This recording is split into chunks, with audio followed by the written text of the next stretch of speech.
चलिए हम class start करते हैं। नमो अरिहंताणं नमो सिद्धाणं नमो आयर्याणं नमो उवज्झायाणं नमो लोये सव्यसाहुणं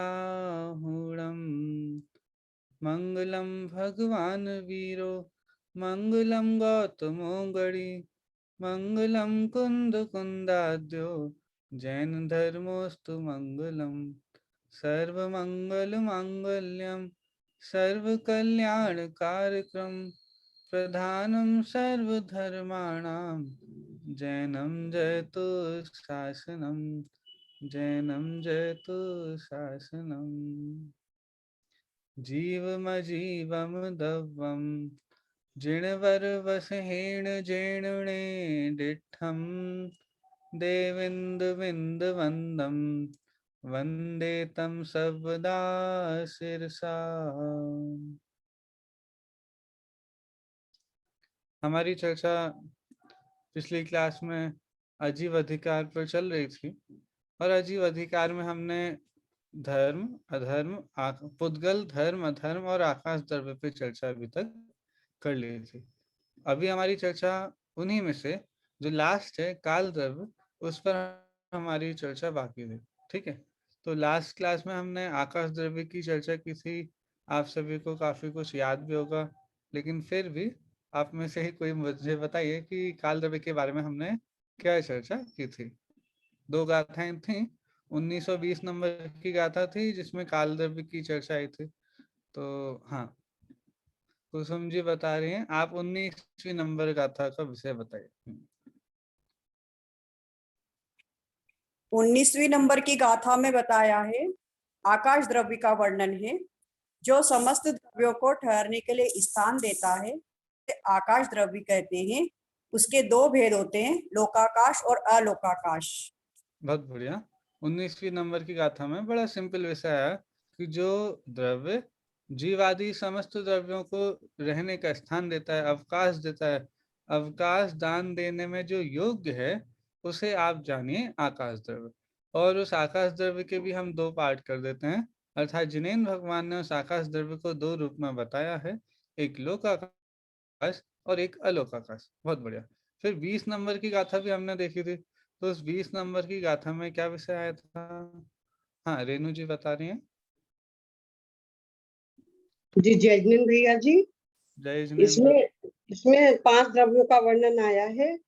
धम्मा धम्मा कालो पुग्गल जीवाय संति जाव दिए आयासे सो लोगो तत्तो पर्दो आलोगुत्तो।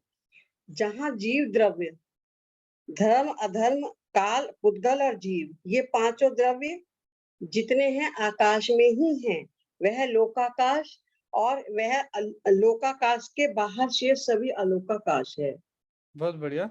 जितने क्षेत्र में जीव पुद्गल धर्म अधर्म और काल द्रव्य पाए जाते हैं आकाश के जितने पार्ट में, उतने पार्ट को तो कहा लोकाकाश, और उसके अलावा जितना है वो सभी अलोकाकाश। इसमें एक प्रश्न हमने देखा था 19वीं गाथा 20 नंबर की गाथा, जब आकाश द्रव्य की चर्चा हम कर रहे थे, तो एक प्रश्न चला था कि आकाश द्रव्य तो कितना है, मतलब लोकाकाश कितना है? असंख्यात प्रदेशी।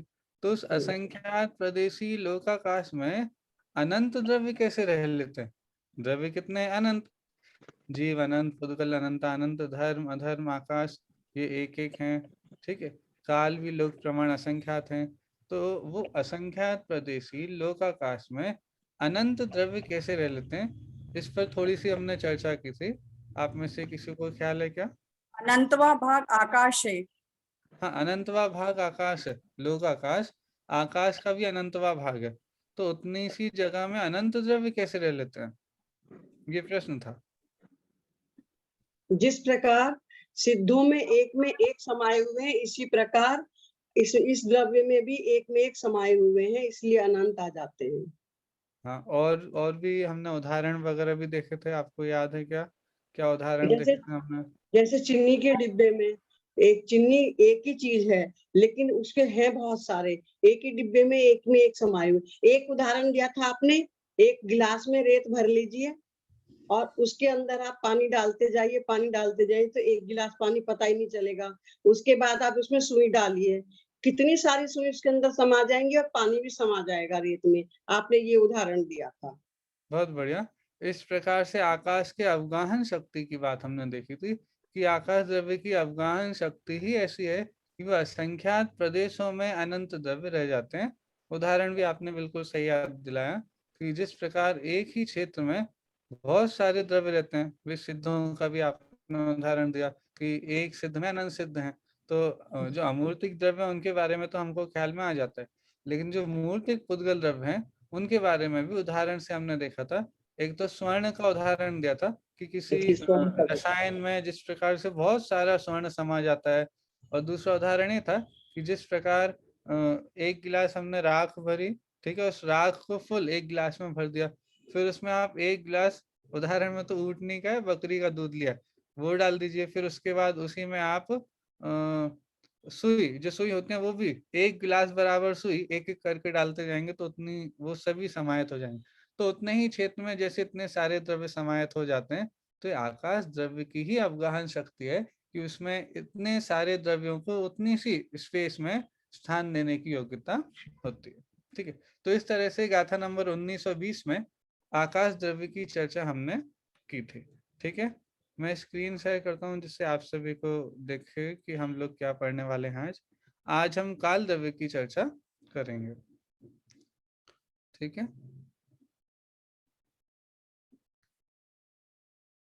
चलो मैं आपको पहले ये जल्दी जल्दी से दिखा देता हूँ। देखो, मंगलाचरण हमने किया, जीव द्रव्य की ये सारे वर्णन हमने देखे थे। ठीक है, आपको ख्याल आ गए होंगे, सारे 9 अधिकारों से हमने जीव द्रव्य का वर्णन देखा था।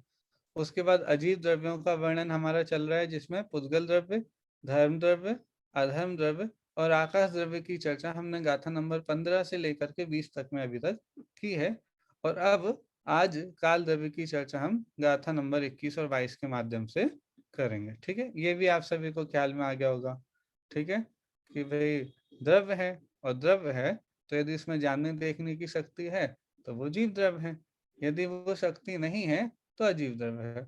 अजीव द्रव्य में भी यदि इसमें मूर्तिक बना है, यदि वो मूर्त अर्थात स्पर्श वाला है तो अजीव द्रव्य कौन सा होगा?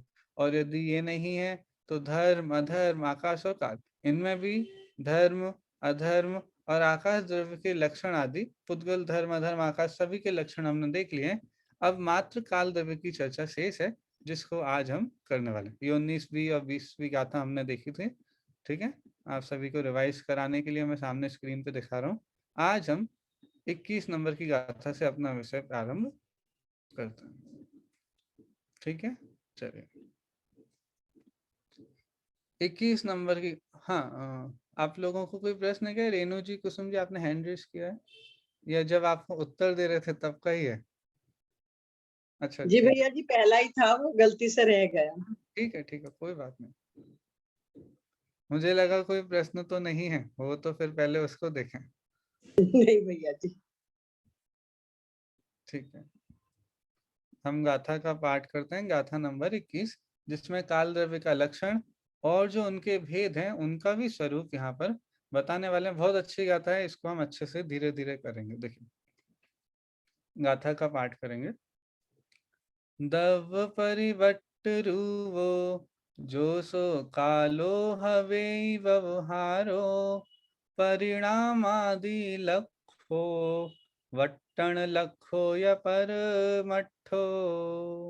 देखिए, काल द्रव्य का दो प्रकार से वर्णन आएगा। कौन कौन से? एक तो व्यवहार काल और परमार्थ काल। ठीक है, दो, व्यवहार काल, परमार्थ काल। परमार्थ काल को ही निश्चय काल भी कहा जाएगा। ठीक है, अब व्यवहार काल किसे कहेंगे और परमार्थ काल किसे कहेंगे, पहले एक बार हम समझ लेते हैं। व्यवहार काल भी है तो काल द्रव्य का ही वर्णन। फिर से, जो व्यवहार काल भी हम वर्णन कर रहे हैं वो है तो काल द्रव्य का ही वर्णन, लेकिन किसी और की अपेक्षा से काल द्रव्य का वर्णन।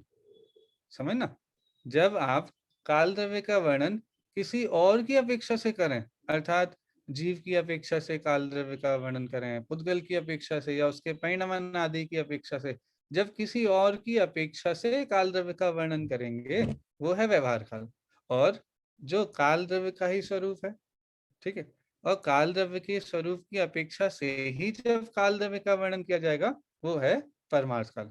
अभी क्या है वो हम देखेंगे, लेकिन स्टार्टिंग में ये पॉइंट अच्छा रहेगा यदि क्लियर हो जाए कि जब काल द्रव्य का वर्णन किसी और द्रव्य की अपेक्षा से किया जा रहा है काल द्रव्य का ही वर्णन बट किसी और की अपेक्षा से, तो वो है व्यवहार काल। और जब काल द्रव्य का वर्णन उसी के स्वरूप की अपेक्षा से किया जाए, उसमें ही जो भाव पाए जाते हैं उसकी अपेक्षा से किया जाए, तो वो परमार्थ काल। अब क्या है देखिए, तो द्रव्य परिवर्तन रूपो, ठीक है, जो द्रव्य परिवर्तन रूप है, जो द्रव्य परिवर्तन रूप हो, तो जो द्रव्य परिवर्तन रूप है।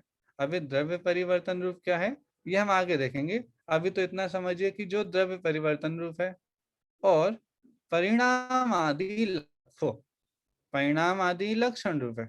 कितना, जो द्रव्य परिवर्तन रूप है, द्रव्य परिवर्तन रूप है, और जो परिणाम आदि लक्षण रूप है, सो व्यवहारो कालो हवे, वह व्यवहार काल है, ठीक है। जो द्रव्य परिवर्तन रूप है और परिणाम आदि लक्षण स्वरूप है वह व्यवहार काल है। और क्या बचा अब, वट्टण लक्षो या परमट्ठो, जो वट्टण लक्षण रूप है अर्थात वर्तना लक्षण रूप है वह परमट्ठो अर्थात परमार्थ काल है। इतना ख्याल में आ गया आपको, जो द्रव्य परिवर्तन रूप है और परिणाम आदि लक्षण स्वरूप है वह तो व्यवहार काल है, और जो वर्तना लक्षण युक्त है, वर्तना लक्षण वाला जो है वो परमार्थ काल है या फिर निश्चय काल है, ठीक है। अभी द्रव्य परिवर्तन में क्या लेना है, वट्टण लक्षण में क्या लेना है, ये हम आगे देखेंगे। मूल गाथा के शब्दों से आपको ख्याल में आ गया होगा कि अर्थ क्या है। जो द्रव्य परिवर्तन वो परिणाम आदि लखो सो हवेई व्यवहारो कालो, या फिर सो व्यवहारो कालो हवेई, ठीक है। और वट्टण लखो या परमट्टो, जो वर्तना लक्षण है वो परमार्थ काल है, ठीक है। अन्वय भी नीचे दिया हुआ है, हमने वहां से ही पढ़ा है भी। आगे बढ़ते हैं, देखिए अर्थ देखते हैं इसका, थोड़ा थोड़ा स्पष्ट होगा आगे, हमको और देखना है इसको कि भाई इन चीजों में क्या क्या लेना है वो हम आगे देखेंगे। देखें अर्थ, जो द्रव्य परिवर्तन में मिनट, घंटा, दिन, महीना, ये जो हम करते हैं ना भाई, इस हिसाब से एक दिन महीना, एक घंटा, एक साल, ये जो हमने जो एक तरह से काल द्रव्य को देखने के लिए हमने इस तरह से जो तोड़ को या तो पुद्गल द्रव्य के परिणाम आदि की अपेक्षा से हम काल द्रव्य को देख, वो आ जाएगा द्रव्य परिवर्तन में। जो द्रव्य परिवर्तन में मिनट, घंटा, दिन, महीना इत्यादि रूप है और परिणमन आदि लक्षणों से जाना जा सकता है वह व्यवहार काल है, और वर्तना लक्षण वाला परमार्थ काल है। अभी थोड़ा आप ये मत सोचना अभी हमें समझ में नहीं आया, थोड़ा और समझाइए द्रव्य परिवर्तन, आगे हम इसकी चर्चा करने वाले हैं, ठीक है। अभी तो मूल गाथा का क्या अर्थ है वो हमने देखा कि जो द्रव्य परिवर्तन और परिणाम आदि लक्षण रूप है, तो द्रव्य परिवर्तन में क्या क्या चीजें आने वाली है, मिनट, घंटा, दिन, महीना, और भी ऐसे बहुत सारी चीजें आ सकती हैं, ठीक है। अपने हिंदू कैलेंडर में भी अलग अलग व्यवस्था चलती है, जैन कैलेंडर में अलग व्यवस्था चलती है, और क्रिश्चियन कैलेंडर में जो चलता है वो अलग चलता है, जो इंग्लिश कैलेंडर होता है उसमें अलग व्यवस्था चलती है, ठीक है। तो लेकिन इनके बेसिस पर जो आप काल द्रव्य को समझते हैं वो सभी आएगा व्यवहार काल में। देखिए, जो द्रव्य परिवर्तन में मिनट, घंटा, दिन, महीना इत्यादि रूप है और परिणामन आदि लक्षणों से जाना जा सकता है वह व्यवहार काल है, और वर्तना लक्षण वाला परमार्थ काल है, ठीक है। अब हम इन तीनों को, जो तीन शब्द भैया जी, थे इस ये पूरे गाथा में, वर्तना काल क्या कहा है ये समझ नहीं आया। हाँ उस पे हम आएंगे, वर्तना लक्षण पे भी आएंगे। ये जो तीन शब्द है ना हमारी गाथा में, द्रव्य परिवर्तन वो, परिणाम आदि लक्षण और वट्टण लखो, इन तीनों को अब हम एक एक करके देखते हैं, ठीक है। तो वो आपको क्लियर हो जाएगा जो भी हम विषय को अभी लेना है ना, ये तीन शब्द यदि हमारे ख्याल में आ जाएंगे तो हमको पूरा विषय भी ख्याल में आ जाएगा। देखिए सबसे पहले देखते हैं द्रव्य परिवर्तन वो, इसका क्या अर्थ है। तो जीव और पुद्गल द्रव्य का परिवर्तन तो होता रहता है भाई, बाकी जो चार द्रव्य हैं वो कैसे हैं कि वो तो हमेशा ही स्वाभाविक निर्मल रूप परिणमन होता है उनका, तो परिवर्तन तो उनमें भी होता है लेकिन उनका स्वाभाविक परिणमन होता है, तो उनका हमेशा एक जैसा परिणमन चलता है। लेकिन जीव और पुद्गल द्रव्य का परिणमन स्वभाव से विभाव रूप, विभाव में भी कितने प्रकार का होता है। हाँ, पुद्गल द्रव्य का देखो तो स्कंद रूप परिणमन होता है, कितना अलग अलग प्रकार का परिणमन चलता रहता है। अब उसके परिणमन को बेस बना करके हम काल द्रव्य को देख रहे हैं कि भाई 1 मिनट, 1 घंटा, 1 दिन, 1 महीना। भाई जैसे एक दिन को आप कैसे देखते हो, एक दिन को कैसे नापते हैं हम? भाई सूर्योदय हुआ अभी, ठीक है, आज सुबह सूर्योदय हुआ था, अब दोबारा ये सूर्य अस्त हो जाएगा और दोबारा से सूर्योदय होगा, इसमें जितना टाइम लगता है ये हुआ 1 दिन। तो आपने 1 दिन का कैलकुलेशन कैसे किया कि भाई पूरे सूर्योदय अर्थात पुद्गल द्रव्य के परिवर्तन से तो 1 दिन का कैलकुलेशन किया, ठीक है। ऐसे ही महीना भी कैसे कैलकुलेट करेंगे, 1 घंटे भी अब होंगे, इसके भी अपने अपने सबके होंगे। तो ये इन सबके बेसिस पर जब काल द्रव्य का वर्णन करो, द्रव्य परिवर्त रूपों में क्या लेना है कि भाई परिवर्तन तो है जीव द्रव्य का, परिवर्तन तो है पुद्गल द्रव्य का, तो उन जीव द्रव्य के और पुद्गल द्रव्य के परिणमन के बेसिस पर हम काल द्रव्य का वर्णन कर रहे हैं। भाई हमने आपकी एज पूछी, तो आपने अपने कब जन्म हुआ था और उससे लेकर के अभी तक, भाई मान लो 10 साल, 20 साल, 25, नहीं आप लोग तो बड़े बड़े हो गए, तो मान लीजिए 30-40 साल के आप लोग हो गए, तो 30-40 साल की उम्र आप किससे बताएंगे? भाई ये शरीर के परिवर्तन से, ये जो शरीर है इसको कैसा 40 साल हो गए, तो इस शरीर के परिवर्तन से आप 40 साल का निरूपण कर रहे हो। तो 40 साल आप बताना तो काल द्रव्य को चाह रहे हो, ठीक है, काल को बताना चाह रहे हो, लेकिन वो बता कैसे रहे हो कि शरीर के परिवर्तन से। तो ये शरीर के परिवर्तन से जो काल द्रव्य का वर्णन कर रहे हो तो द्रव्य परिवर्तन हो। तो इसके बेसिस पर जो हम काल द्रव्य का वर्णन देख रहे हैं, ठीक है। तो ये सारा का सारा जो द्रव्य परिवर्तन हुआ अर्थात मिनट, घंटा, दिन, महीना, ये जो भी वर्णन आएगा ये काल द्रव्य का पर द्रव्य या जीव पुद्गल के परिवर्तन से, उनके परिणमन से काल द्रव्य का वर्णन कर रहे हैं, ठीक है। द्रव्य परिवर्तन रूपों का थोड़ा भाव ख्याल में आ गया आपको, ठीक है। अब एक चीज मुझे इसमें बताने का मन हो रहा है, आप लोगों को पता होगा कि हमारा हिंदी कैलेंडर या फिर जो हमारा जैन कैलेंडर है, वीर संवत जो हम चलाते हैं वो, और जो इंग्लिश कैलेंडर है उसमें कुछ वर्षों का अंतर रहता है, हाँ, है ना। अभी जैसे हमारे इंग्लिश कैलेंडर में तो कौन सा ईयर चल रहा है, 2021, ठीक है। हमारा जो वीर संवत होगा उसमें कोई अलग चल रहा होगा, 2060-65 या जो भी, मुझे याद नहीं है पक्का, उसके आसपास कोई चल रहा है, आप में से किन्हीं को पता भी होगा, तो वहां पर अलग चल रहा है। ऐसे विक्रम संवत अलग चलता है, शक संवत अलग चलता 2500 है। करके चलता है, 2500। हाँ, 2500 कुछ चल रहा है हमारा वीर निर्वाण संवत की अपेक्षा से, ठीक है, क्योंकि इतने वर्ष भगवान महावीर को निर्वाण प्राप्ति के हो गए, तो वीर संवत वैसे चलेगा। और विक्रम संवत थोड़ा 2000 इसमें ही चलेगा, मतलब 60-70 वर्षों का अंतर होगा। तो ये अलग अलग प्रकार के कैलेंडर चलते हैं। तो एक साल में कितने महीने होते हैं? 12 महीने होते हैं। हर महीने में हमारे हिंदू कैलेंडर के हिसाब से कितने दिन होते हैं? भाई अपना जो इंग्लिश कैलेंडर है उसमें तो किसी महीने में 30, किसी में 31, कभी-कभी फरवरी में 28 या कभी 29, तो इस तरह हमारे कैलेंडर में डेज रहते हैं, ठीक है। लेकिन हिंदी कैलेंडर में कितने होते हैं? 30 होते हैं, ठीक है। 15 दिन का पूर्णिमा आती है ना पूरा, एकम, दो, 15 तीजा, का कृष्ण पक्ष और 15 का शुक्ल पक्ष। एक शुक्ल पक्ष 15 दिन का और एक कृष्ण पक्ष 15 दिन का, ऐसे 30 दिन का महीना होता है। तो 30 दिन का महीना होता है तो साल भर में कितने दिन होंगे? 12 महीने में कितने दिन हुए? 360, ठीक है। और हमारे इंग्लिश कैलेंडर में कितने हुए? 365, 365 या 366। अब आप बोलोगे ये तो कितने दिन का अंतर, 5 या 6 दिन का अंतर हो जाता है। अब जैसे कल भी जैसे आज 14 है और कल पूर्णिमा और एकम एक साथ है बहुत जगह, ठीक है। तो कल ही हम वीर शासन जयंती मना रहे हैं बहुत जगह, कहीं कहीं परसों भी वीर शासन जयंती मनाई जा रही है, ठीक है। तो अब हमारे यहाँ ये भी होता है कि भाई कभी कभी 2 दिन एक साथ आ जाते हैं, हाँ? अब वो कैलेंडर में होता है कि भाई एडजस्टमेंट करना होता है, तो ये 2 दिन एक साथ भी आते हैं। कभी कभी रिपीट भी होती है, भाई 14 रिपीट हो गई, अष्टमी रिपीट हो गई, तो 2 अष्टमी आती है। अब इस तरह से भी चलता है, ठीक। तो अब हमारे हिंदू कैलेंडर में क्या होता है कि कोई कोई दिन रिपीट हो जाते हैं, कोई कोई दिन मर्ज हो जाते हैं, 2 एक साथ आ जाते हैं, और कभी कभी आपको ख्याल होगा कभी कभी पूरा का पूरा महीना भी ऐड कर देते हैं, याद है आपको? कभी कभी एक महीना 3 या 4 साल में एक बार रिपीट हो जाता है, हाँ। तो अब जो हमने देखा था ना कि इंग्लिश कैलेंडर में 365 दिन होते हैं, हाँ, और हमारे कैलेंडर में 360 दिन होते हैं। तो भाई जो ये साइकिल चलती है, पूरा एक साल जो होता है वो 365-66 उतने दिन का ही होता है। तो अब उसको एडजस्ट करने के लिए हम दिन भी रिपीट कर देते हैं, कभी कभी हम पूरा एक महीना भी ऐड कर देते हैं, जिससे वो कैलेंडर बराबर चलता रहे। ठीक है, आपको पता होगा जो मुस्लिम कैलेंडर होता है उसमें ऐसा ऐड नहीं करता, वहां पे 360 दिन का ही एक साल हो जाता है, और वहां पे हम लोग तो एक महीना ऐड कर लेते हैं, वहां पे ऐड नहीं होता है। तो वो हमसे बहुत आगे चल रहे हैं, क्यों? क्योंकि ऐसे एडजस्ट नहीं हुआ ना, तो 5-5 दिन ऐसे हर साल 5-5 दिन उनके जल्दी जल्दी होते जा रहे हैं, और उनका कैलेंडर काफी आगे चल रहा है हमसे। हाँ?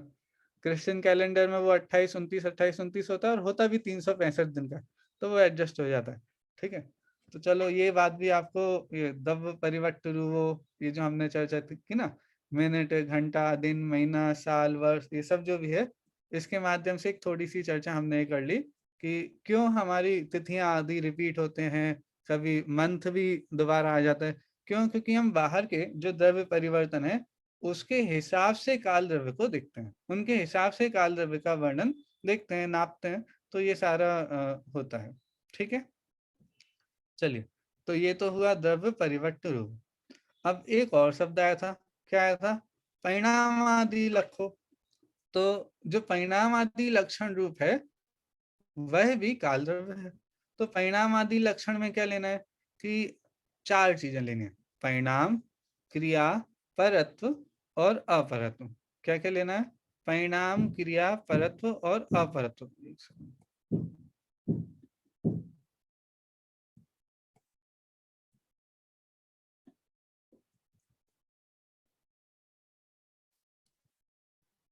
हाँ, परिणाम, क्रिया, परत्व और अपरत्व, ये 4 चीजें आएंगी परिणाम आदि में। आदि शब्द है ना, तो परिणाम के अलावा भी बाकी चीजें, तो परिणाम है, क्रिया है, परत्व है और अपरत्व है।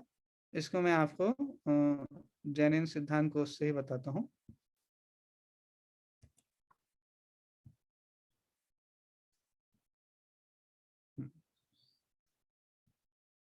एक सेकंड, मुझे वो निकालना पड़ेगा।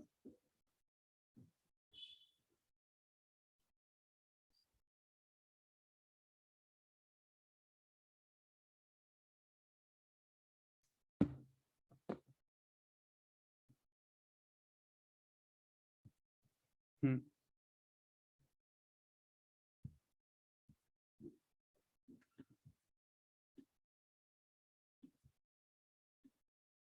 देखिए, आपको दिख रहा है स्क्रीन में क्वेश्चन आंसर थोड़े? ठीक है, इसके माध्यम से हम यहाँ पे चारों चीजें दी हैं, यहाँ पे उसके माध्यम से ही देखते हैं। बाकी और भी डिटेल इनको हमारा राजवार्तिक आदि जो ग्रंथ हैं, क्योंकि तत्वार सूत्र जी में भी ये विषय आया है, काल द्रव्य का वर्णन आया है, तो काल द्रव्य के वर्णन में सारा विषय वहां पर आया है। लेकिन हम जैन कोश से, जो जैनिन सिद्धांत कोश है, उसकी एक वेबसाइट है, वहां पर भी ये विषय है। देखिए, हम देखते हैं। हाँ, प्रश्न नंबर 3 से देखना है, परिणाम आदि शब्द से क्या क्या ग्रहण करना चाहिए? तो परिणाम, क्रिया, परत्व और अपरत्व का ग्रहण करना चाहिए। व्यवहार काल इन लक्षणों से ही जाना जाता है। देखिए, परिणाम किसे कहते हैं? तो द्रव्यों के परिणामों को परिणाम कहते हैं। द्रव्य एक अवस्था से दूसरी अवस्था धारण करता है, इन परिणामों से व्यवहार काल का निश्चय होता है। अब क्या है, जैसे आप देखते हैं ना कि भाई कोई, आपने नए कपड़े खरीदे, ठीक है, अब नए कपड़े खरीदे, अब 6 महीने हो गए, तो आप बोलने लगे भैया वो कपड़े तो पुराने हो गए, अब तो हमें नए चाहिए।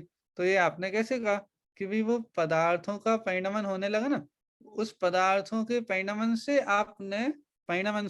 आपने काल द्रव्य का वर्णन की।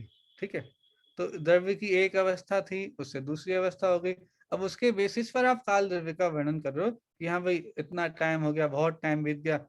हम कैसे देख रहे हैं? हम वो पदार्थों के परिणमन से वो कार्य देख रहे हैं। तो परिणाम हो गया द्रव्यों का परिणमन।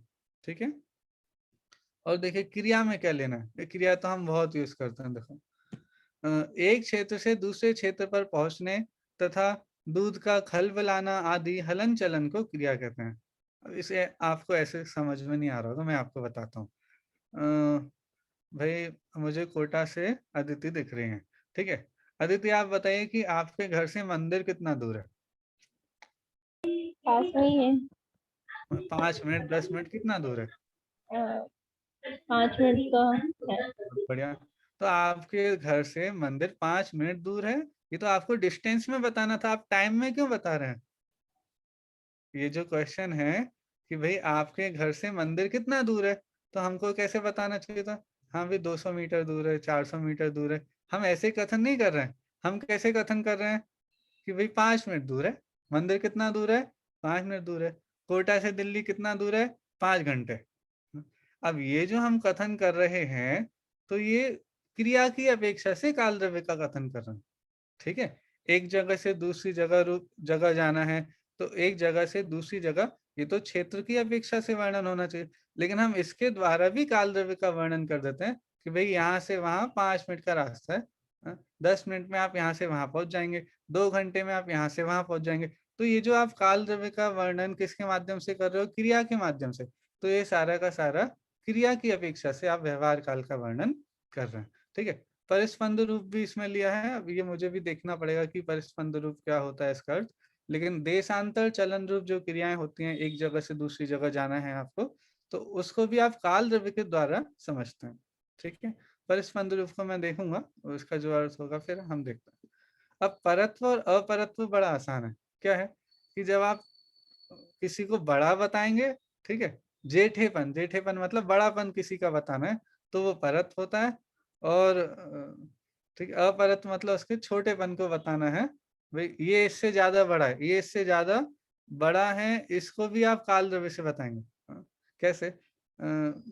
ये इससे ज्यादा दूर है, यहाँ जाने में ज्यादा समय लगता है, ये जो भी होंगे ना वो परत्व में आ जाएंगे। उदाहरण यहाँ दिया है, अमुक बालक 2 वर्ष जेठा है।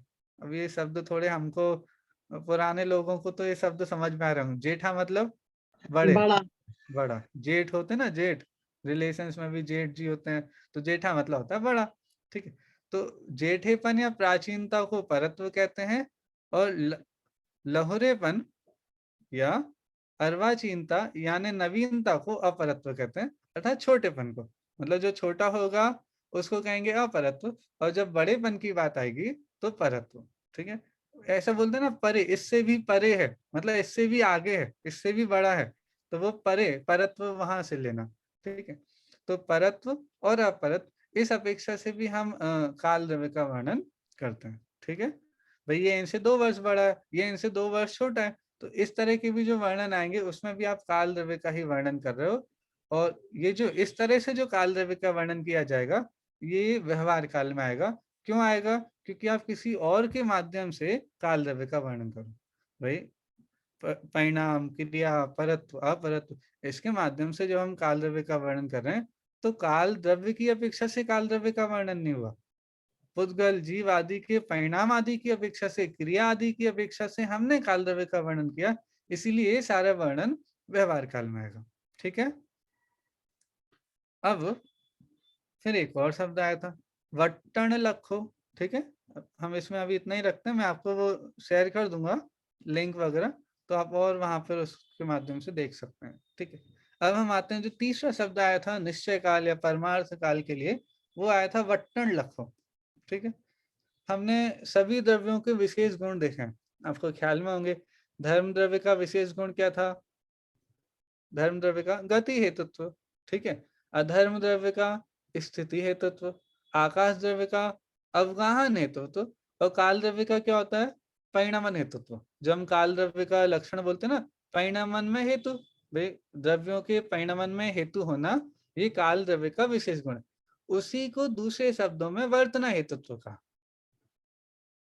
वट्टण लखो अर्थात वर्तना हेतुत्व, वो काल द्रव्य का स्वरूप है। और ये जो हम काल द्रव्य का वर्णन कर रहे हैं वर्तना हेतुत्व के रूप में, ये काल द्रव्य का वर्णन काल द्रव्य के द्वारा ही किया जाएगा, उसके ही स्वरूप के द्वारा हम काल द्रव्य का वर्णन करें। भाई वर्तना हेतुत्व ये तो उसका स्वयं का लक्षण है ना, पर द्रव्यों के परिणमन में हेतु होना, ये उसका पर जो परिणमन है वो पर द्रव्यों का रहा, वर्तना पर द्रव्यों का रहा, लेकिन उन वर्तनों में, उन परिणामों में हेतु होना ही उसका काम है। ठीक है। तो जो वर्तना हेतुत्व है वो काल द्रव्य का स्वयं का कार्य है, और उसके माध्यम से हम काल द्रव्य का वर्णन कर रहे हैं, तो वो निश्चय काल हो जाएगा। ठीक है। तो वट्टन लखो देखते हैं। पदार्थ परिणति में सहकारीपना, उसको कहा है वट्टन लखो। ठीक है, पदार्थों के परिणमन में जो सहकारी है, तो परिणमन हेतुत्व वो ही वर्तना हेतुत्व वट्टन लखो वही है। ठीक है, यहाँ भी दो उदाहरण बहुत अच्छे दिए, जैसे कुम्हार के चाकू को फेरने में नीचे की जो कीली होती है, हाँ, जिस कीली पर वो पूरा चाकू घूमता है, उसके समान काल द्रव्य को भी अन्य द्रव्यों के परिणमन में हेतु कहा है। जो होता है ना, जैसे चलो आपको एक कुम्हार के चाक की कीली समझ में नहीं आ रही हो, फैन तो चल रहा है ना, आप सभी के यहाँ पर पंखा चलता है, तो वो पंखा जो घूम रहा है वो किसी एक वो क्या बोले उस पे लटका हुआ है, और जिस पे लटका हुआ है वो नहीं घूमता है, लेकिन पंखा घूमता रहता है। ठीक है, तो वो जो उसमें हेतु बन रहा है, उसके घूमने में जो निमित्त बन रहा है, सहकारी बन रहा है, जो एक वो रॉड सी होती है जिसपे पंखा लटकाते हैं, वो जो रॉड है उसके कारण ही पंखा घूम पा रहा है। ऐसे ही काल द्रव्य भी, काल द्रव्य विद्यमान है, इस कारण से वो सभी पदार्थों के परिणमन में हेतु बनता है। वर्तना हेतु तो वो काल द्रव्य का लक्षण है। ठीक है, एक और उदाहरण दिया देखो, बहुत अच्छा। शीतकाल में अध्ययन करते हुए विद्यार्थी को अध्ययन में अग्नि के समान काल द्रव्य अन्य पदार्थों के परिणमन में निमित्त होता है। जैसे अब सर्दी में हम एग्जाम्स हैं भी, मार्च अप्रैल में एग्जाम्स होते हैं हम सभी के, मतलब बोर्ड वगैरह के एग्जाम्स होते हैं, या और भी कोई परीक्षा देते हैं तो एग्जाम्स वगैरह आते हैं, तो बच्चों को पढ़ना होता है। अब भाई साल भर नहीं पढ़ेंगे, कम से कम 3-4 महीने पहले तो पढ़ेंगे, तो दिसंबर जनवरी फरवरी ये 2-3 महीने पढ़ाई होती है, लेकिन पढ़ाई हो नहीं पाती। क्यों? भाई सर्दी का टाइम है, और सर्दी के टाइम में तो रजाई के अंदर घुस जाते हैं, अब पढ़ाई वढ़ाई तो आप दूर करो। तो अब हम क्या करते हैं भाई, ऐसा करते हैं हम अग्नि जला देते हैं, या फिर कुछ और ऐसी व्यवस्था कर देते हैं जिससे हाँ भैया तुम्हें सर्दी से बचाने का हम ये उपाय कर दे रहे, लेकिन तुम पढ़ाई तो करो। तो वो जो आपने व्यवस्था की, उसके माध्यम से वो विद्यार्थी पढ़ने लगा, तो अब उस चीज ने जानबूझ करके आपसे बोला तो नहीं है कि पढ़ाई करो, लेकिन उसमें उससे हमें पढ़ने में थोड़ी सहायता होगी। ठीक है, और उससे फिर हमने पढ़ाई कर ली। तो वो जिस प्रकार से पढ़ने में निमित्त हुआ, उसने स्वयं ने नहीं पढ़ाया, पढ़ाई तो हमको ही करनी पड़ी। इसी प्रकार पदार्थों का परिणमन भी पदार्थों ने किया, परिणमन तो पदार्थ स्वयं हुए, उस रूप परिणमन पदार्थों का स्वयं का हुआ, लेकिन उन उस जैसे वो काल द्रव्य उस परिणमन में सहकारी, अर्थात काल द्रव्य के विद्यमान रहने पर उन पदार्थों का परिणमन हुआ। हमने पहले भी देखा था जब धर्म अधर्म द्रव्य की चर्चा कर रहे थे, तो बहुत सारे निमित्तों के टाइप देखे थे, याद है आपको? उदासीन, प्रेरक, अंतरंग, बहिरंग, हाँ, सद्भाव रूप, अभाव रूप, ऐसे बहुत सारे निमित्त हमने देखे थे।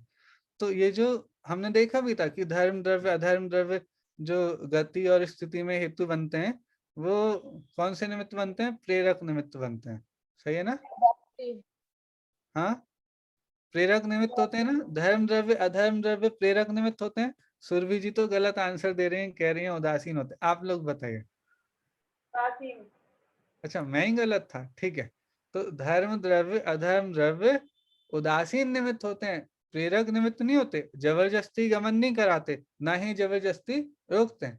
ऐसे ही काल द्रव्य भी परिणमन नहीं करा रहा, काल द्रव्य भी उदासीन रूप से विद्यमान है, सद्भाव रूप से विद्यमान है, और उसके रहने पर पदार्थों का परिणमन होता है। ठीक है, जब भी पदार्थों का परिणमन होता है तो उन पदार्थों के परिणमन में धर्म काल द्रव्य निमित्त कहा जाता है।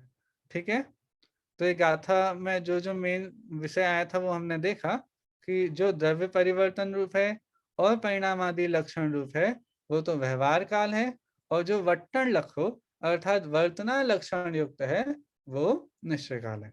ठीक है, इतना विषय तो आराम से आप सभी के ख्याल में आ गया ना काल द्रव्य का।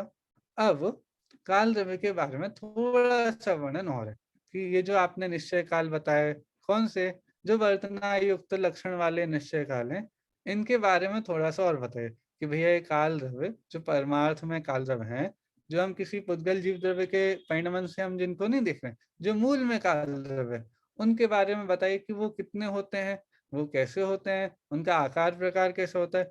तो वो यहाँ पर बता रहे हैं, बहुत अच्छी गाथा है, पढ़ते हैं। लोया या सप दे से एक के जेठिया हुए के का रैणाणम राशि एव ते कालाणु असंख दवाणी। देखो सबसे पहला शब्द हम देखते हैं जो आखिरी में आया, ठीक है। देखो नीचे दिया हुआ है, मैं उस अन्वय से नहीं चलूंगा, हमको तो सारे शब्दों का अर्थ देखना। कालाणु असंख्य द्रव्याणि, काल द्रव्य कितने हैं? असंख्य द्रव्य। काल द्रव्य कितने हैं? असंख्य। धर्म धर्म आकाश कितने थे? एक एक। और काल द्रव्य कितने हैं? असंख्य द्रव्य, ठीक है। अभी कैसे हैं तो देखिए, एक एक के लोया या सप देसे, अर्थात लोक आकाश के एक एक के मतलब एक एक, हाँ? एक एक के एक एक एक के एक के एक एक, ठीक है। अब ये प्राकृत है, बड़ी अच्छी भाषा लग रही होगी आपको। एक एक का लोया या सप देसे, अर्थात एक एक लोकाकाश के प्रदेश पर, ठीक है। एक एक लोकाकाश के प्रदेश पर जे जो एक एक का, अर्थात एक एक कालाणु ठिया, ठिया मतलब स्थित है, ठीक है। एक एक लोकाकाश के प्रदेश पर जो एक एक कालाणु ठिया अर्थात स्थित है। अब कैसे स्थित है तो आचार्य देव उदाहरण देते हैं। रैणाणम राशि एव, रत्नों की राशि के समान, एवं मतलब समान, तो किसके समान? रैणाणम राशि अर्थात रत्न राशि के समान, ठीक है। तो सारे शब्दों का अर्थ हमने देखा। लोया या प्रदेश से एक एक लोकाकाश के प्रदेश पर जो एक एक ठिया, ठिया मतलब स्थित है, जो एक एक स्थित है। कौन? कालाणु। कैसे? रैणाणम राशि अर्थात रत्न राशि के समान स्थित है। और वो कितने हैं? कि असंख्य द्रव्याणि, कि वो काल द्रव्य असंख्यात है, ठीक है। नीचे से अन्वय भी पढ़ लेते हम। एक के लोया या प्रदेशे जे एक एक का कालाणु रैणाणम राशि एव हुठिया ते कालाणु असंख्य द्रव्याणि, वो काल द्रव्य असंख्यात होते हैं, ठीक है। देखिए अर्थ भी पढ़ते हैं।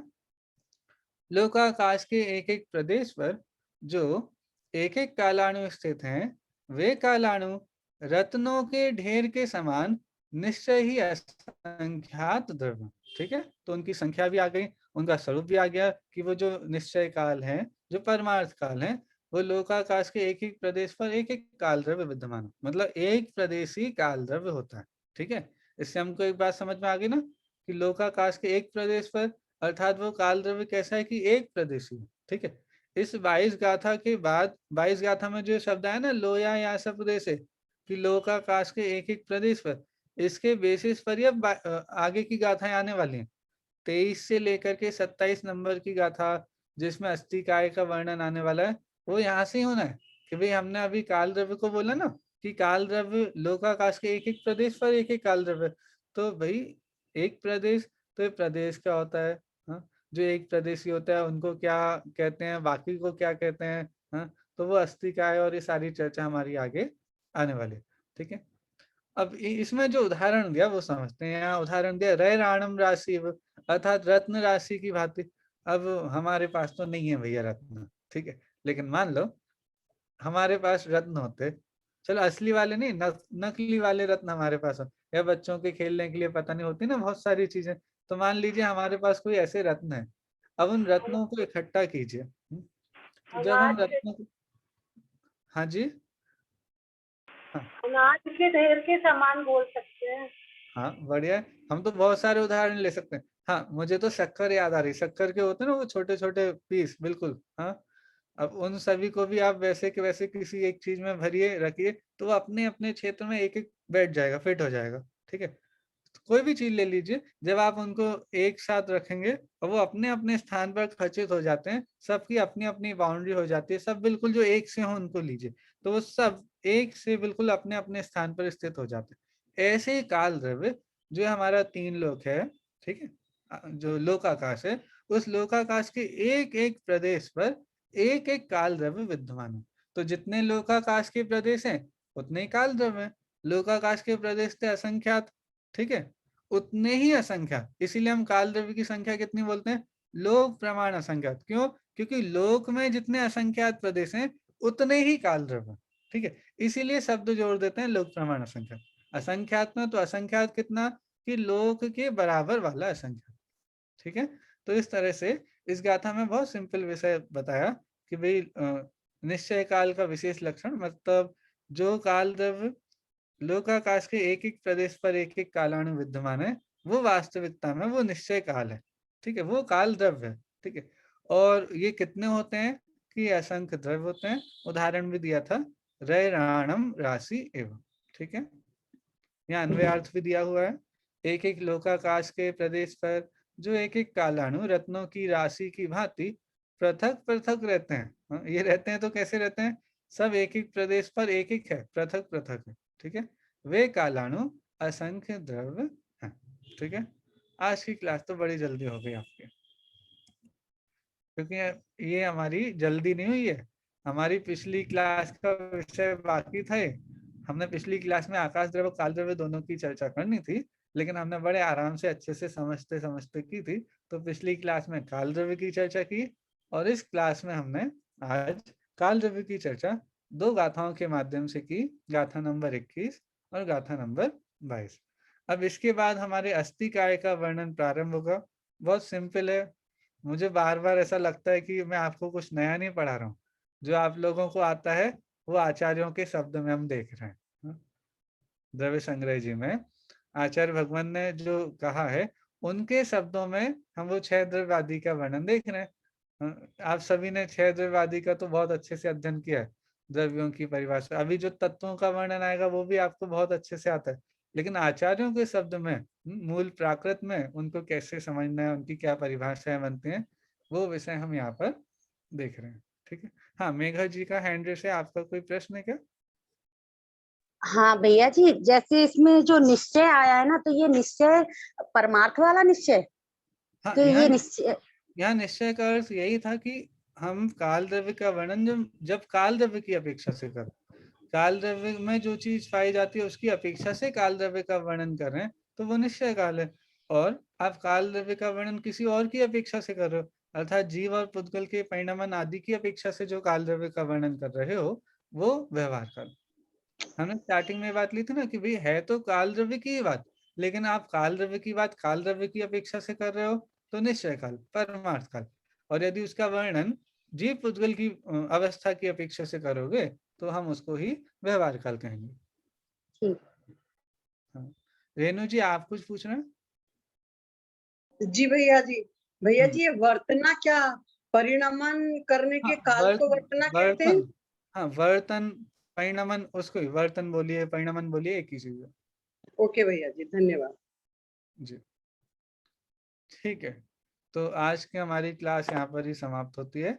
हम जिनवाणी स्तुति के माध्यम से पूरी करेंगे। देखो, जावाणी के ज्ञान ते सूझे लोकालोक, सोवाणी मस्तक नमो सदा देत हूँ ढोक। नमो अरिंताणम नमो सिद्धाणम नमो आर्याणम नमो उज्जायणम नमो लसवसावणम। नमो अरिंताणम नमो सिद्धाणम नमो आर्याणम नमो वज्जायणम नमो लसवसावणम। नमो अरिंताणम नमो सिद्धाणम नमो आर्याणम नमो उज्जायणम नमो लसवसावणम। नमो अरिंताणम नमो सिद्धाणम नमो आर्याणम नमो वज्जायणम नमो लसवसावणम। नमो अरिंताणम नमो सिद्धाणम नमो आर्याणम नमो उज्जायणम नमो लसवसावणम। नमो अरिंताणम नमो सिद्धाणम नमो आर्याणम नमो वज्जायणम नमो लसवसावणम। नमो अरिंताणम नमो सिद्धाणम नमो आर्याणम नमो उज्जायणम नमो लसवसावणम। नमो अरिंताणम नमो सिद्धाणम नमो आर्याणम नमो उज्जायणम नमो लसवसावणम। नमो अरिंताणम नमो सिद्धाणम नमो आर्याणम नमो उज्जायणम नमो लसवसावणम। बोले अंतर्मुख मुद्रावन सर्वजनीन भगवंतों की जय हो। द्वासंग जय में जिनेन्द्र जिनवाणी भैया जी, माता जय की जिनेन्द्र सभी को।